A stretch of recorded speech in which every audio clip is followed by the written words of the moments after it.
திருச்செந்தூரின் கடலோரத்தில் செந்தில் நாதன் அரசாங்கம் தேடி தேடி வருவோர்க்கெல்லாம் தினமும் கூடும் தெய்வாம்சம்.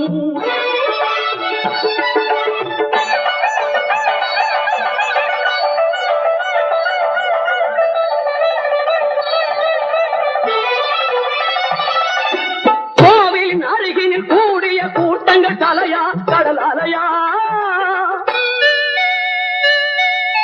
குழந்தைகள் பெரியவர் அனைவரை இழுக்கும் குமரன் அவன் கலையா. கோவிலின் அருகினில் கூடிய கூட்டங்கள் தலையா கடலையா, குழந்தைகள் பெரியவர் அனைவரை இழுக்கும் குமரன் அவன் கலையா. திருச்செந்தூரின் கடலோ